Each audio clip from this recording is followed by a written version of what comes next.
Oh, sugar. For as unpolished as Georgia's offense played in the Sugar Bowl against Notre Dame on Thursday, the least graceful handoff of the evening occurred only after the Bulldogs were back in the locker room, scratching their heads and asking what went wrong.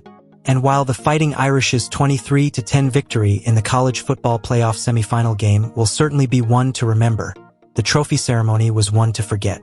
The misadventure began when ESPN's Molly McGrath, who was leading the postgame formalities, gave the floor to Sugar Bowl president Walter Becker.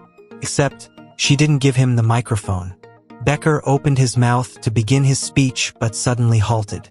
In a video of the flub posted to X by Awful Announcing, Becker could be heard asking McGrath for permission to hold the microphone. McGrath nodded her head yes, but didn't relinquish her grip. The two shared a nice moment, their hands overlapping on the microphone's casing, as Becker proclaimed his congratulations. On behalf of the All-State Sugar Bowl and the college football playoff, congratulations to two outstanding teams for your effort this afternoon, during this game, and throughout the season, Becker said.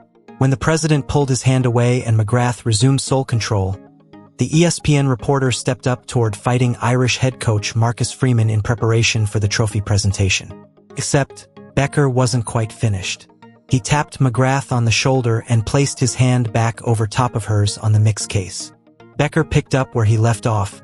McGrath gave a big laugh to the cameras and Freeman, ever the professional, bit his lip, the corners of his mouth turning up ever so slightly in a smile.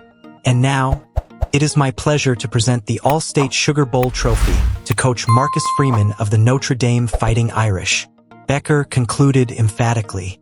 The streamers flew in, the crowd popped, and further embarrassments were saved. Of course, though, guffaws on live television, live on the internet forever. Molly McGrath with the death grip on the mic like a true professional. One ex-user wrote on Awful Announcing's video, "No coordination between the parties," commented another.